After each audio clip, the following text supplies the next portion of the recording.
aqui.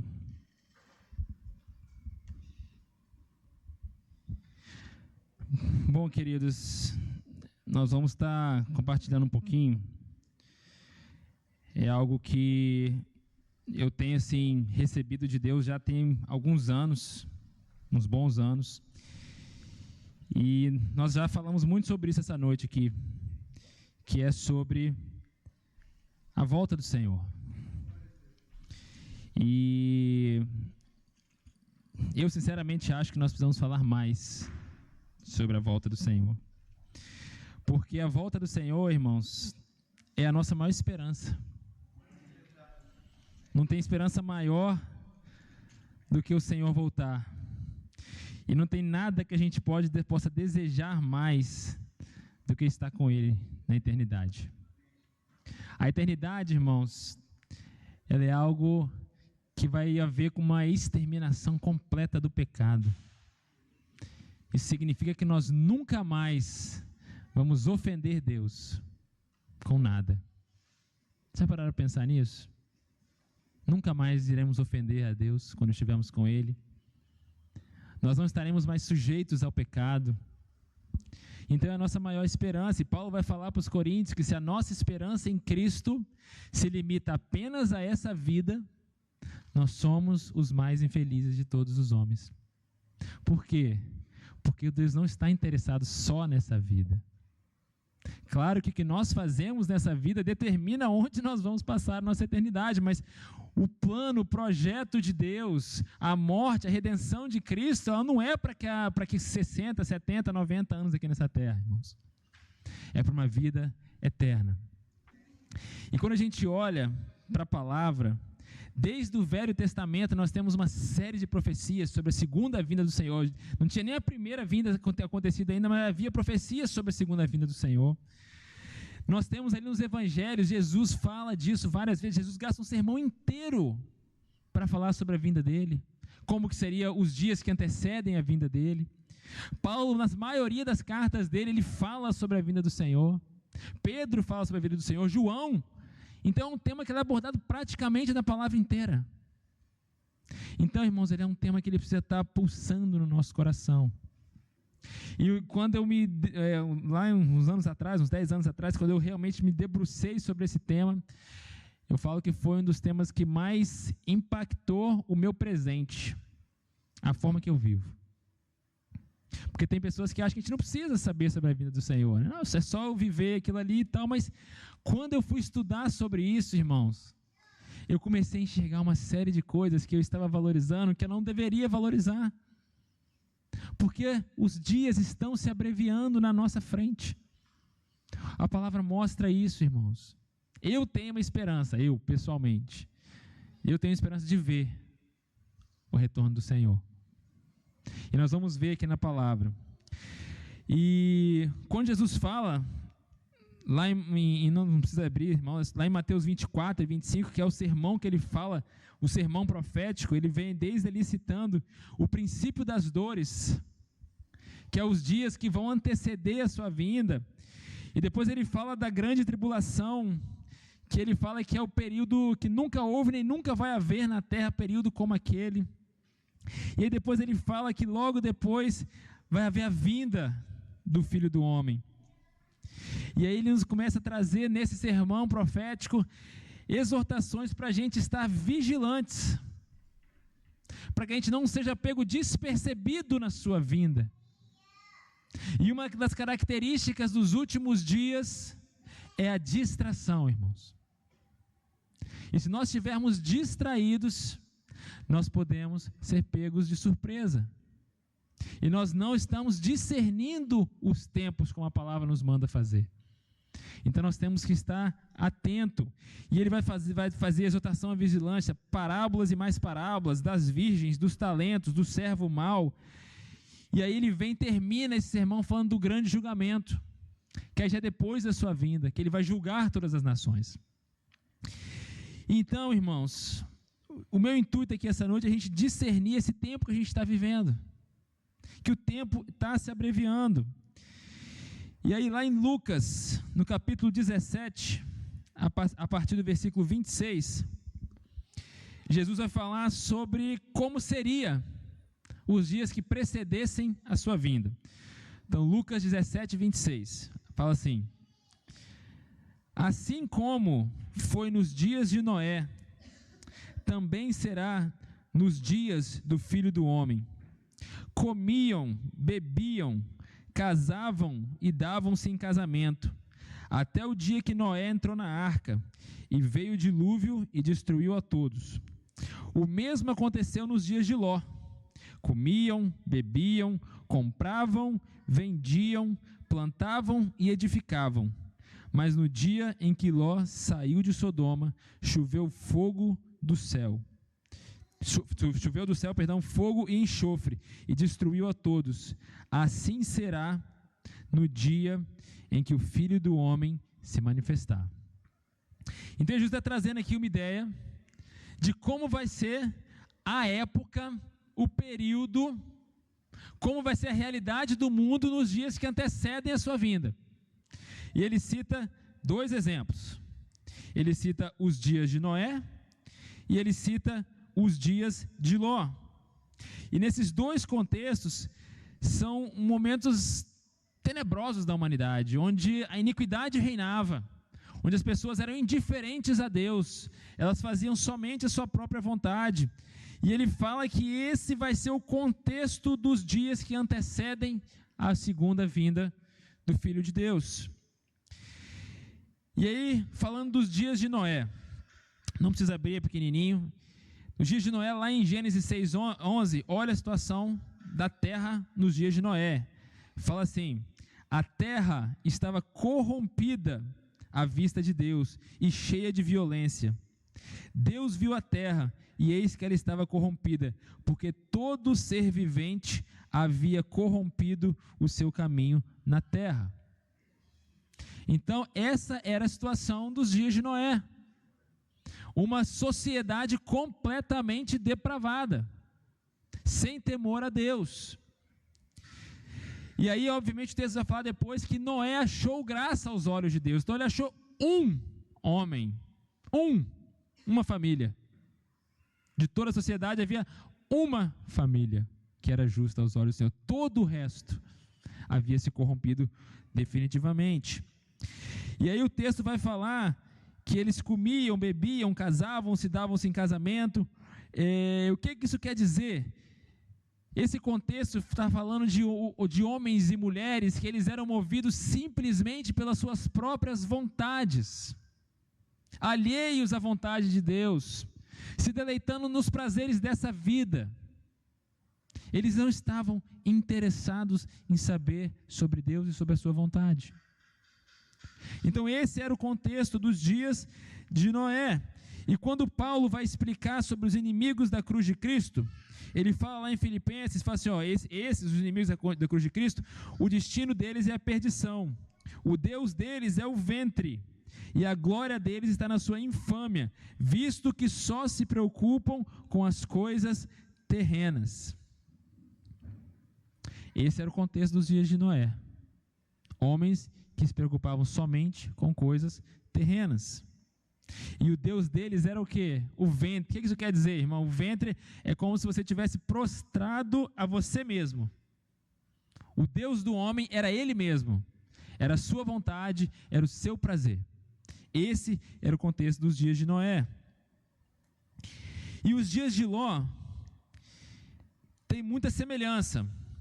Mas os dias de Ló, lá em Gênesis 19:4, vai falar assim: antes que se deitassem, os homens daquela cidade cercaram a casa, né, que Ló tinha hospedado os anjos, né? Os homens de Sodoma, tanto os moços como os velhos, sim, todo o povo de todos os lados, chamaram por Ló e lhe disseram: onde estão os homens que à noitinha entraram na tua casa? Traze-os para fora para que abusemos deles. De novo, irmãos, um contexto de uma cidade inteira onde havia uma família que foi resgatada.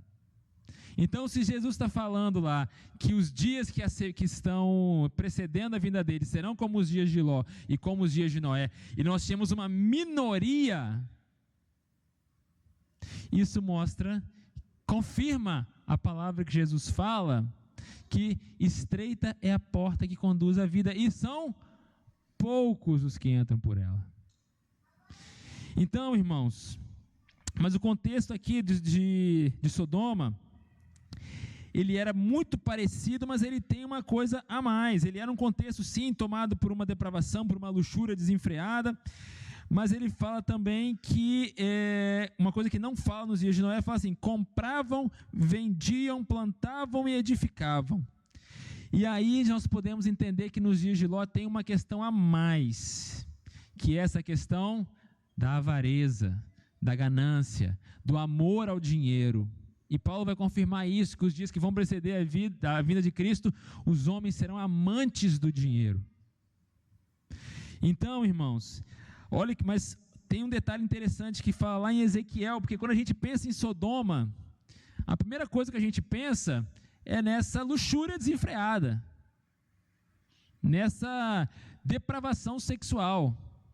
Mas olha o que está falando aqui lá em Ezequiel 16, a partir do 49. Fala assim: eis que esta foi a iniquidade da sua irmã Sodoma. Ela e suas filhas foram orgulhosas. Suas filhas, está falando de Gomorra também, né? Então ele está ligando as cidades. Então, foram orgulhosas e tiveram fartura de pão e próspera tranquilidade, mas nunca ampararam os pobres e os necessitados. Foram arrogantes e fizeram abominações diante de mim. Ao ver isso, eu os removi daquele lugar. Ezequiel, quando ele está falando do pecado de Sodoma, ele não cita nada de teor sexual aqui. Ele está citando basicamente fartura, próspera tranquilidade. Ganhavam dinheiro, eram prósperos, tinham riquezas, mas as riquezas deles eram para quê? Para eles mesmos. Eles não amparavam o pobre e o necessitado. E aí, mas obviamente, irmãos, uma coisa que ela anda junto, quando corre muito dinheiro, normalmente a depravação sexual acompanha. É uma norma. Olha as grandes cidades, que estão muito ricas. É uma coisa que caminha junto. Mas esse seria o contexto. Então, dentro desses textos, a gente pode entender que os dias de Ló e os dias de Noé consistem em um homem adorando a si mesmo, seu próprio ventre, vivendo para si mesmo e para os seus próprios prazeres. É uma sociedade extremamente exacerbada nos seus direitos. Todo mundo se vê direito em tudo. É o meu direito, é o meu direito, é o meu direito. É uma exacerbação de direito. E aí, irmãos, quando Paulo ele escreve, ele fala assim: eu, Paulo, escravo de Cristo. E se tinha uma coisa que o escravo não tinha, era direitos. Então, quando nós nos submetemos ao senhorio, ao governo de Cristo, nós abrimos mão dos nossos direitos. E aí a gente consegue, pela ação do Espírito Santo, pela transformação que Ele faz no nosso coração, viver não mais para nós mesmos. Mas esse contexto é o que Jesus explica que seria o contexto dos dias que antecederiam a sua vinda. E lá em Mateus 24 fala que por se multiplicar a iniquidade, ele está falando aqui sobre o princípio das dores, o tempo que antecederia a vinda dele, por se multiplicar a iniquidade, o amor se esfriará em quase todos. Então, pelo fato dos homens estarem cheios de si mesmo, não há espaço para que o amor possa ser desenvolvido. Porque o amor aqui, é o original, é o amor ágape. É a palavra que a gente conhece. É o amor o quê? De sacrifício. E é completamente o oposto do amor que esse mundo prega. Porque o mundo hoje ele prega um amor que eu amo aquilo que me agrada e na mesma proporção eu odeio aquilo que me aborrece. Então eu amo a mim. Isso não é um amor genuíno que vem da parte de Deus. Isso é amar a mim mesmo. Porque se eu amo aquilo que me satisfaz e eu detesto aquilo que me aborrece, eu estou voltado para quem? Para o meu próprio ventre, para os meus prazeres. Então esse é o amor que reina no mundo hoje. E 1 João ele vai falar lá sobre o espírito de anticristo que já estava desde aquela época e continua nos dias de hoje. É ele que traz essa inversão de princípios. Esse amor que não tem nada a ver com o amor que a palavra de Deus nos instrui. E aí lá em 1 Timóteo, capítulo 4, versículo 1 e 2, Paulo vai alertar Timóteo sobre os últimos tempos, os últimos dias. E ele vai falar assim, 1 Timóteo 4, a partir do 1. Ora, o Espírito afirma expressamente que nos últimos tempos alguns apostatarão da fé, por obedecerem a espíritos enganadores e a ensinos de demônios, pela hipocrisia dos que falam mentira e têm cauterizado a sua própria consciência. E um outro sintoma dos dias que precedem a vinda do Senhor é que haverá muitos apostatando da fé. E a apostasia, ela é o abandono da fé. É aqui você deixar de crer. Mas a apostasia, ela é uma troca. Lá em Romanos 1, Paulo vai falar sobre aqueles que assim, trocaram a adoração ao Criador e passaram a adorar a criatura. É uma inversão de papéis. Então, queridos, apostatar da fé é você negar a sua fé. É você abrir mão do seu, entre aspas, olha que coisa esquisita, direito de escravo, entendeu? Então, assim, é abrir mão disso e passar a viver para si mesmo. Só que tem um detalhe, só é possível de apostatar quem já experimentou da fé. Porque quem nunca experimentou da fé vai apostatar de quê? Então esse texto aqui, Paulo está falando sobre Timóteo, sobre a igreja. Porque quem nunca recebeu o Espírito Santo, nunca teve fé, ele não tem de que se apostatar. Então isso é um alerta para nós. Então Jesus fala sobre nós estarmos vigilantes, atentos. Ele fala que os dias seriam maus. Mas na oração sacerdotal ele promete que estaria conosco. Ele promete que nós seríamos odiados, como ele foi, mas ele promete que ele nos sustentaria até o fim. E ele nos deixou o Espírito Santo, que a palavra fala que ele é o penhor, é a garantia de que nós vamos receber a promessa que nos foi feita. Então é como se eu chegasse no banco e eu quero pegar, sei lá, R$1.000. Então, fica com o meu banco, pega o meu telefone, fica com ele aí, me dá os R$1.000. E o meu telefone ficou de penhor, ficou de garantia. Se eu não pagar, o que o banco faz? Pega o meu telefone, vende e pega o dinheiro dele de volta. Então o Espírito Santo ele atua como a garantia de que nós vamos terminar essa carreira em Cristo. Só que, irmãos, o Espírito Santo ele pode ser apagado, ele pode ser entristecido. Então, para que o Espírito Santo seja o penhor da promessa, ele precisa ter espaço no nosso coração. Ele precisa atuar na nossa vida, na nossa mente. Então, queridos, o texto também fala aqui em Timóteo que isso vai acontecer, porque essa apostasia vai acontecer porque eles vão começar a dar ouvidos a espíritos e a ensinos demoníacos. Pararam de ouvir o Espírito Santo e começaram a ouvir vozes de homens que não temem ao Senhor. Irmãos, tem uma frase do Billy Graham que eu gosto muito, que ele falou assim: a Bíblia, na época era jornal, né? É mais atual do que o jornal de amanhã. E é interessante quando a gente vê esses textos, parece que Paulo estava olhando a nossa realidade e escrevendo a carta. É o que a gente vê na nossa frente, irmãos. Olha o que está sendo ensinado hoje. Olha o que está sendo passado para a igreja hoje. Olha os ensinos sem qualquer cabimento.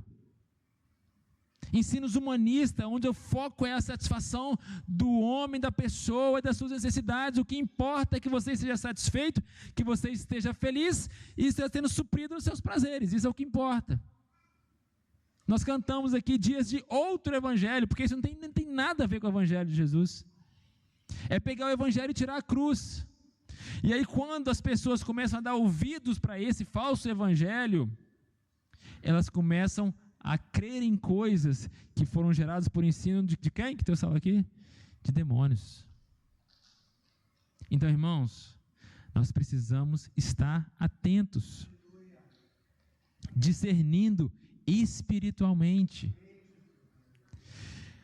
Tem um texto que fala também que esses últimos dias, ele está falando mais especificamente da grande tribulação, que a coisa ia ser tão pesada que o Senhor abreviou esses dias.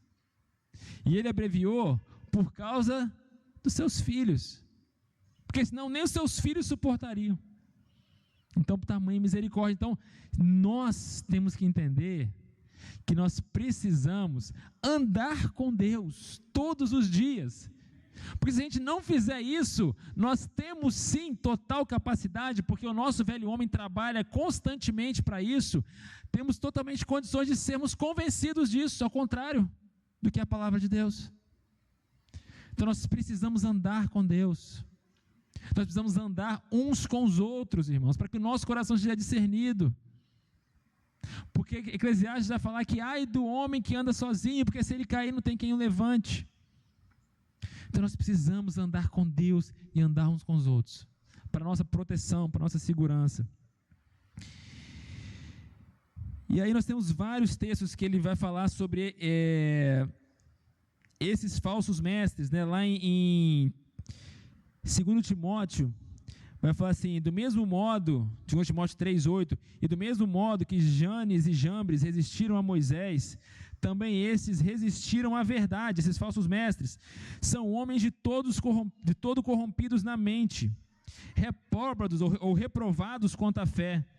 Todavia, eles não irão avante, porque sua insensatez será evidente, como também aconteceu com a daqueles. Janes e Jambres não tem tanto detalhe assim sobre eles na palavra não, tá, irmãos? Mas o que a gente sabe é que eles foram duas pessoas que afrontaram Moisés de uma rebeldia de forma muito aberta com relação a Moisés. E aí fala que seriam como esses homens, que eles eram corrompidos na mente, resistentes à verdade, eles não querem a verdade. Porque a verdade envolve tomar sua cruz e seguir. E eles não querem isso. 2 Pedro capítulo 2, versículo 1. Assim como no meio do povo surgiram falsos profetas, assim também haverá entre vós falsos mestres, aos quais introduzirão dissimuladamente heresias destruidoras, até o ponto de renegarem o soberano Senhor que o resgatou, trazendo sobre si mesmo repentina destruição. E muitos seguirão as suas práticas libertinas.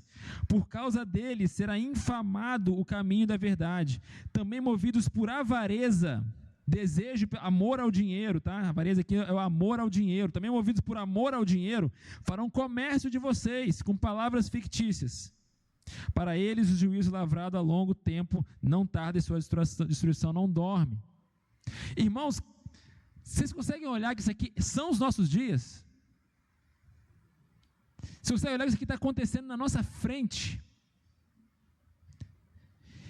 E aí lá em 1 João capítulo 4, versículo 1, fala assim: amados, não deis crédito a qualquer espírito, antes provai os espíritos se eles procedem de Deus, porque muitos falsos profetas têm saído pelo mundo afora. Nisso conhecereis o Espírito de Deus. Todo aquele que confessa que Jesus Cristo veio em carne é de Deus. E todo espírito que não confessa que Jesus procede de Deus, não confessa que Jesus não procede de Deus, pelo contrário, esse é o espírito do anticristo, a respeito do qual tendes ouvido que vem e presentemente já estáis no mundo. Mas olha o que ele fala no 4: filhinhos, vós sois de Deus e tendes vencido os falsos profetas, porque maior é aquele que está em vós do que daquele que está no mundo. Eles procedem do mundo, por essa razão falam da parte do mundo, e o mundo os ouve. Nós somos de Deus. Aquele que conhece a Deus nos ouve. Aquele que não é da parte de Deus não nos ouve. Nisso reconheceremos o espírito da verdade e o espírito do erro. Irmãos, quando ele fala aqui sobre reconhecer que Jesus veio em carne ou não veio em carne, não é simplesmente uma verbalizar que Jesus veio ou não veio em carne, não.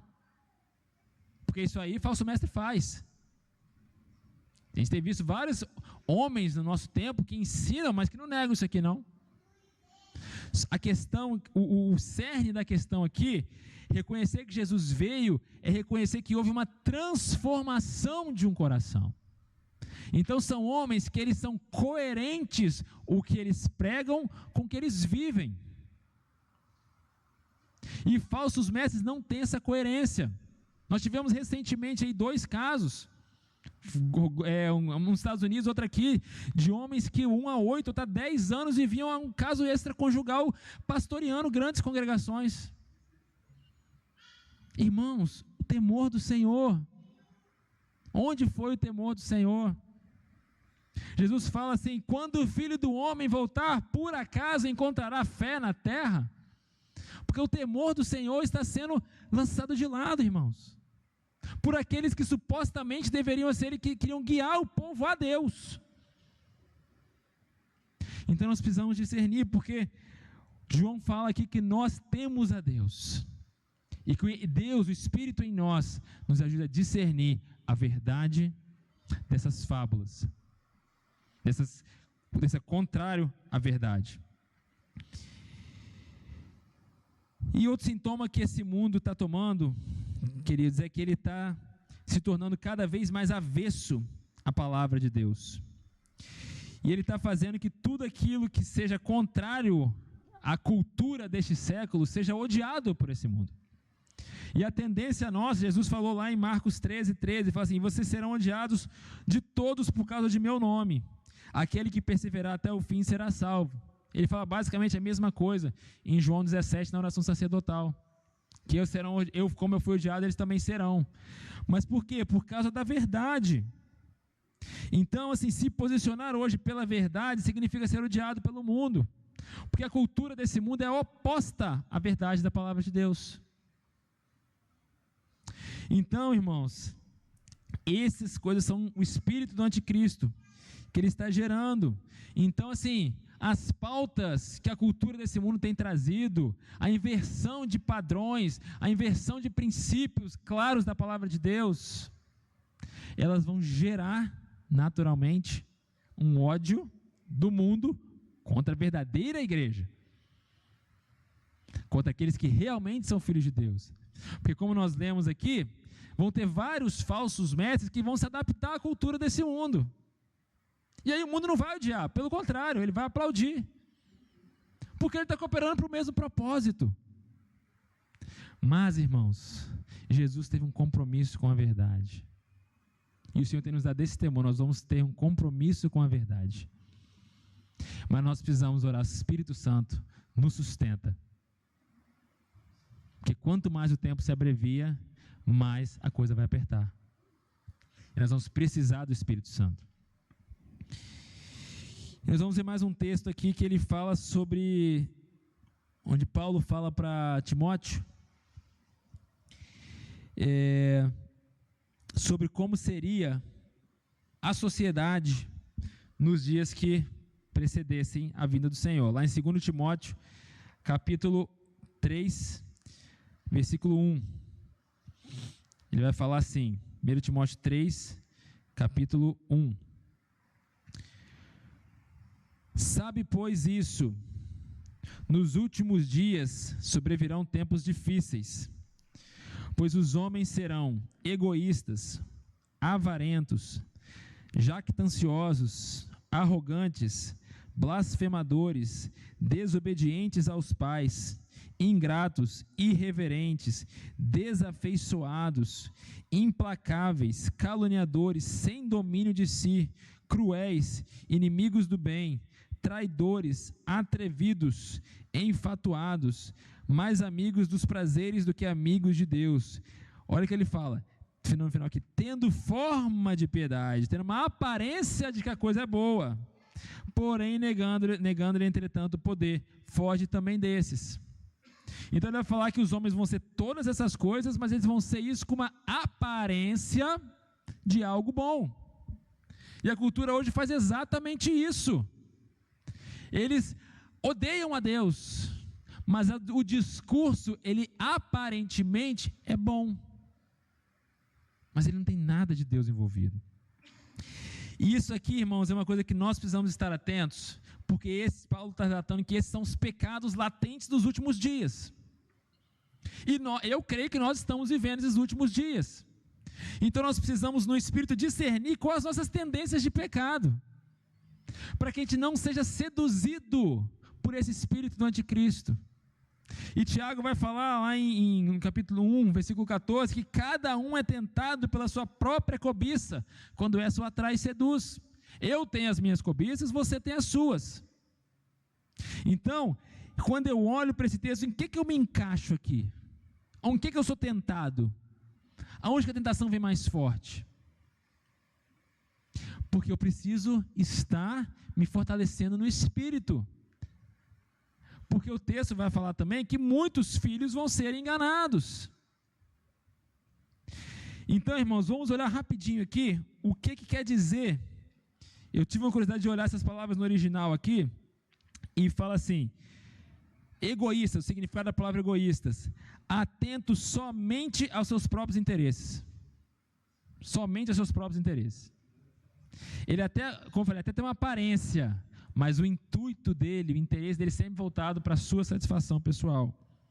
É um senso de direito exacerbado. Aí o primeiro que ele fala é egoísta, depois avarentos.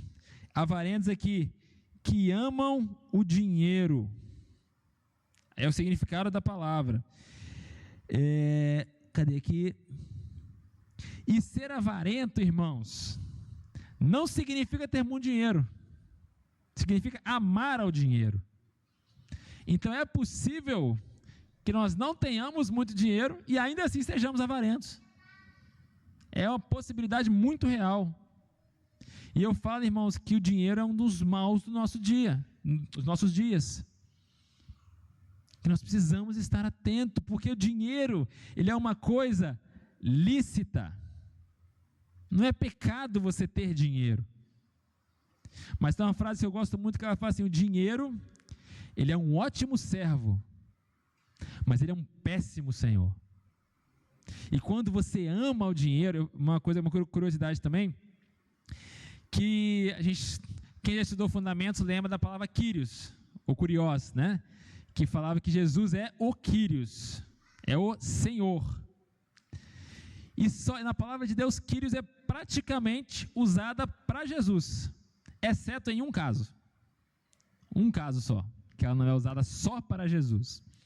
Quando Jesus fala assim, que não se podem servir a dois Kyrios, a dois senhores. Então você não pode servir a Deus e servir ao dinheiro, porque você vai amar um e aborrecer a outro. Então ele está falando Kyrios para os dois. Então naquilo que assim, quando eu estou diante do Senhor, que Ele me governa, que Ele me domina, se eu estou assim para o dinheiro vai me governar, irmãos.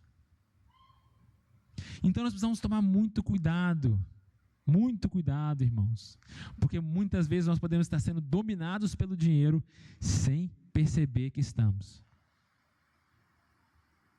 Então, irmãos, que o Senhor possa nos ajudar, para que nós sejamos generosos, para que nós sejamos atentos às necessidades dos nossos irmãos. Próximo ponto que ele fala, jactanciosos. Isso aqui quer dizer ostentador, ou que fala bem de si mesmo, né? Tem um provérbio que fala assim: não seja a sua boca que te louve, mas a do outro.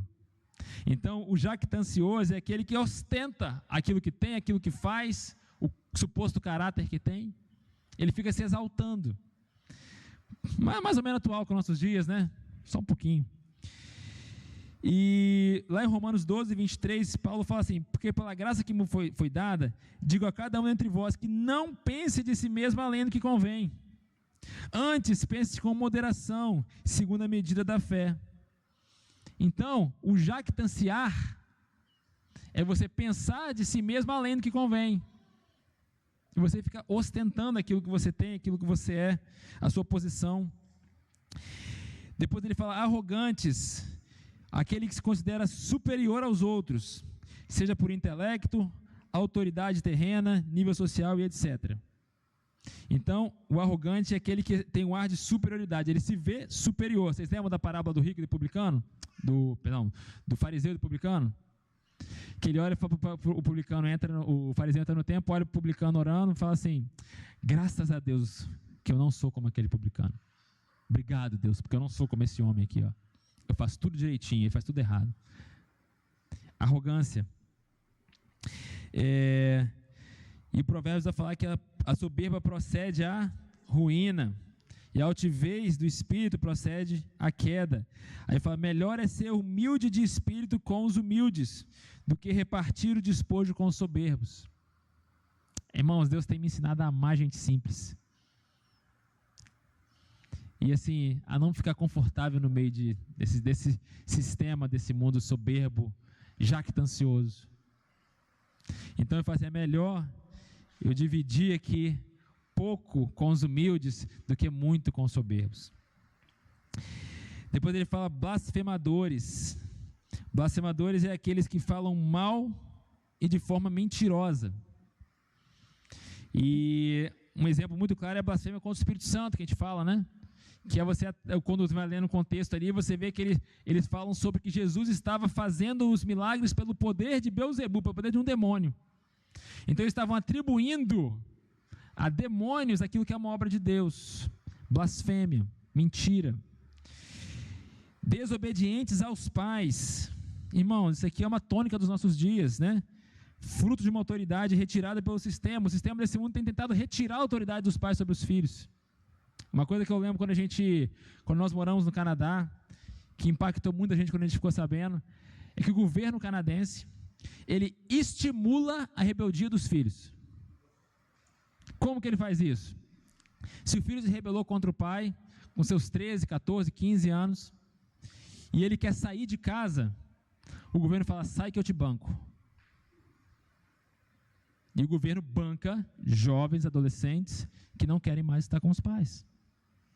Então, é como é o sistema tirando uma autoridade da palavra de Deus, o sistema desse mundo.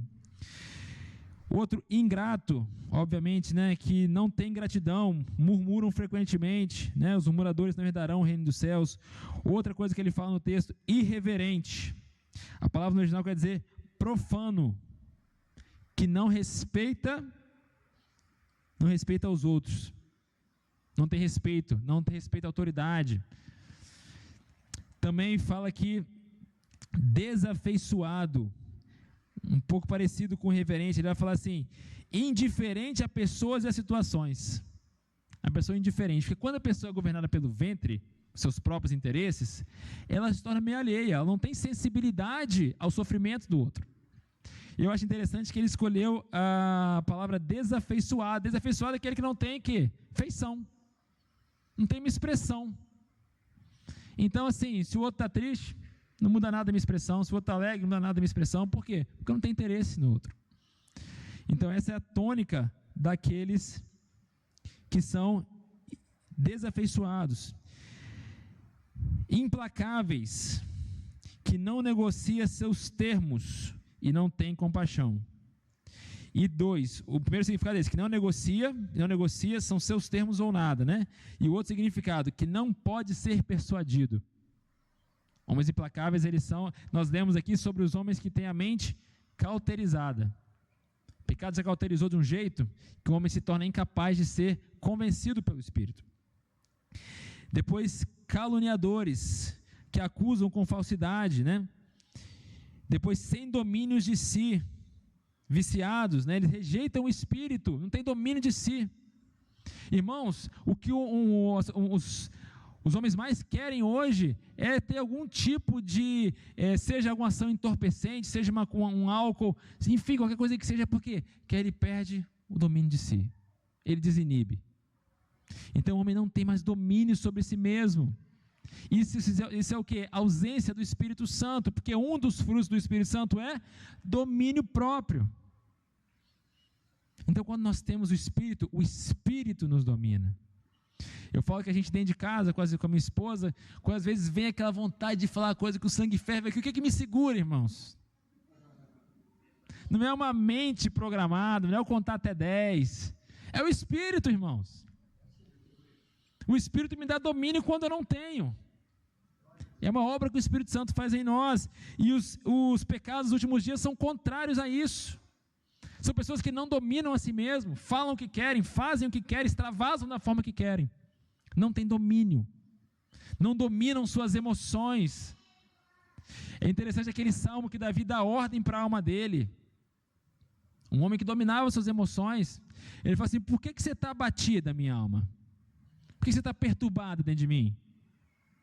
Espere em Deus, porque é nele que eu confio. Nós temos no Espírito a autoridade para dar ordem para a nossa alma, irmãos. Davi fez isso, porque o Espírito ele vai trazer domínio. E aí cruéis, né, quer dizer não domesticados, né, como se fossem animais mesmo, né? A ideia do texto aqui é assim, é aquele animal que ele caça o outro sem a mínima piedade. Já viram aqueles vídeos de Animal Planet ou de Discovery Channel, que o animal vai caçar? Ele caça, não tem a menor piedade, não tem a menor pena de matar outra pessoa. Então o cruel é nesse sentido assim, de uma questão animal, sem nenhum tipo de misericórdia. Inimigos do bem, que eles se opõem à bondade, né? Traidores é traidores mesmo, né? É o significado da palavra mesmo, inclusive com os seus próprios. Atrevidos, está falando assim, despreocupados, não se importam em respeitar e submeter. Enfatuados, aqui achei interessante, enfatuados, cegos pelo próprio orgulho. Olha que interessante, cegos pelo próprio orgulho, e o orgulho cega mesmo, irmãos. E mais amigos dos prazeres do que amigos de Deus.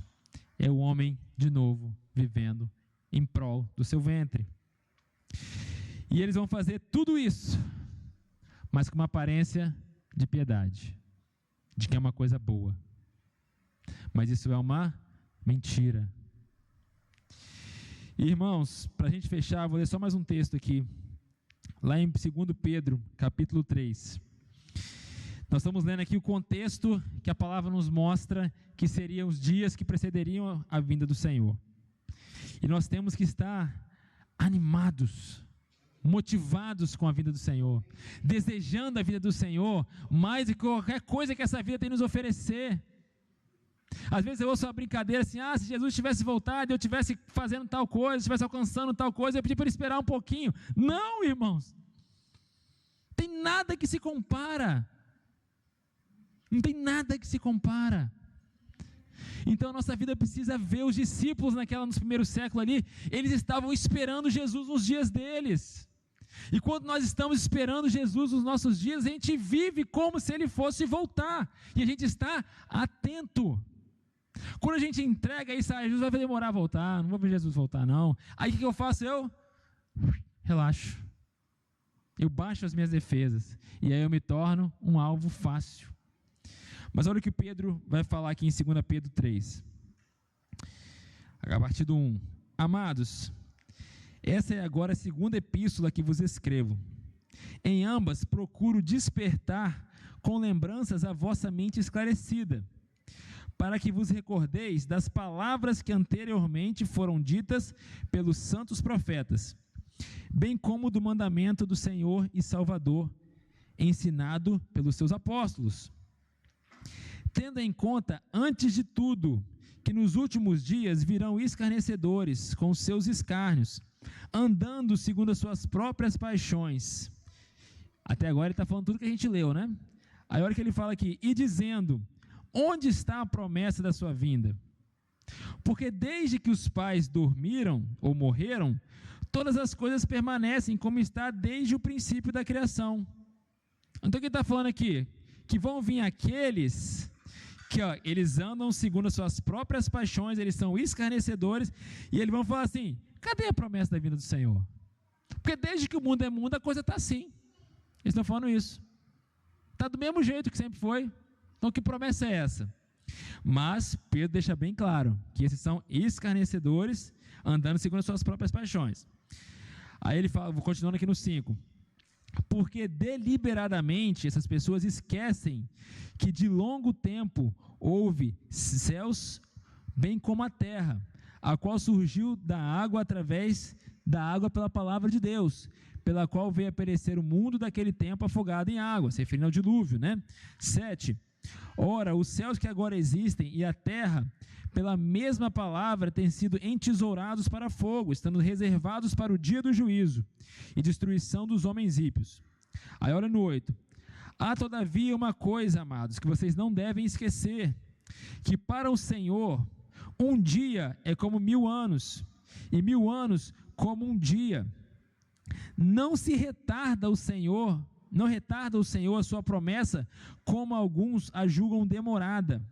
Pelo contrário, Ele é longânimo para convosco, não querendo que nenhum pereça, senão que todos cheguem ao arrependimento. Então, até aqui, ele está falando o seguinte: então o motivo que Deus está postergando a sua vinda é por causa de quê? Amor, misericórdia. É por causa disso que ele não voltou ainda, irmãos. Porque ele quer que mais tenha oportunidade de se arrepender. Esse é o Deus que a gente serve. Então ele está falando isso, mas não se enganem. Um dia é como 1000 anos. Você pode achar que a coisa está do mesmo jeito há não sei quanto tempo, e aí o que vai acontecer se você pensar dessa forma? Ele vai falar aqui no versículo 10. Olha o que vai acontecer se você pensar dessa forma. Virá, entretanto, como ladrão o dia do Senhor, no qual os céus passarão com estrepitosos estrondos, e os elementos se desfarão abrasados. Também a terra e as obras que nela existem serão atingidas. Visto que todas essas coisas hão de ser assim desfeitas, vocês devem ser tais como os que vivem em santo procedimento e piedade, esperando e apressando a vinda do dia de Deus, por causa dos quais os céus incendiados serão desfeitos e os elementos abrasados se derreterão. Nós, porém, segundo a sua promessa, esperamos novos céus e nova terra, no qual habita a justiça. Então, se a gente tiver esse pensamento que Jesus está vindo, Jesus está longe, que não vai ser nisso aqui, o que vai ser? Você pego de surpresa. Porque quando eu penso assim, eu não estou sendo vigilante. Eu começo a olhar para as coisas desse mundo. Então, irmãos, alguns pontos-chave para a gente fechar aqui, desse texto. Versículo 1 e 2, diz para a gente apegar com verdade, nos apegarmos às verdades de Cristo e da sua palavra. Versículos 3 a 7, ele vai dizer que esses mestres tentarão gerar incredulidade sobre a vinda do Senhor. E quando eles fazem isso, eles quebram a nossa vigilância. Versículo 8, Pedro chama a atenção que a gente deve estar vigilante, mesmo achando que a vinda do Senhor pode demorar, ela pode ser iminente. Então a gente tem que estar vigilante, que pode ser hoje, pode ser amanhã, pode ser qualquer momento, irmãos. Se a gente não estiver vigilante, nós vamos ser pegos despercebidos. 9, Pedro diz que o fato do Senhor ainda não ter vindo, não tem a ver com demora, mas com longanimidade de Deus, com misericórdia, para dar mais tempo para que os homens se arrependam.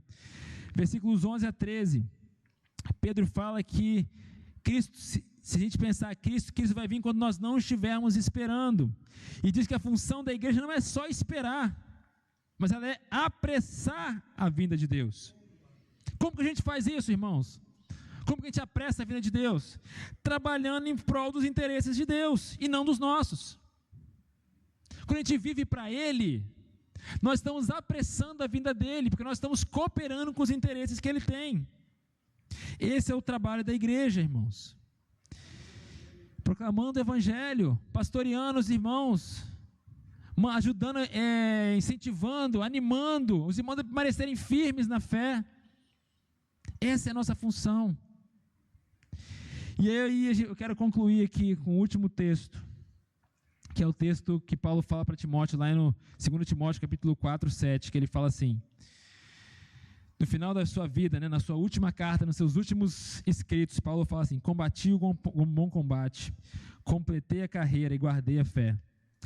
Já agora a coroa da justiça me estava guardada, o qual o Senhor, reto juízo, me dará naquele dia, e não somente a mim, mas a todos quanto amam a sua vinda.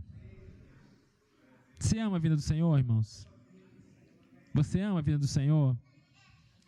A sua vida é a vida de alguém que ama a vida do Senhor, que está esperando Ele vir, que está falando como Pedro fala aqui, ó, que nós devemos viver essa vida em santo procedimento e piedade. É isso que a gente tem vivido, irmãos? Então que a nossa alma possa nessa noite declarar assim um santo maranata. Vem, Senhor. Vem, não tem projeto nenhum desse mundo que eu quero mais do que o Senhor voltar. Porque o Senhor voltar é a plenitude da glória de Deus. E aquilo que hoje nós conhecemos em parte, nós vamos conhecer por inteiro. Paulo fala isso em Coríntios, que nós vamos conhecer como nós somos conhecidos. Aquilo que é em parte vai ser exterminado quando Ele voltar, e vai ser tudo por inteiro. A glória de Deus por inteiro, irmãos. Um gozo eterno, não vai haver mais pranto, mais dor, doença, nada, acabou. Tudo que é consequência do pecado ficou para trás, irmãos. Todo o dano que o pecado causou nesse mundo vai ser encerrado quando nós estivermos com o Senhor, um corpo glorificado. Então que a nossa alma clame, maranata, vem, Senhor. Fecha seu olho, vamos orar, irmãos. Senhor, nós queremos declarar o nosso coração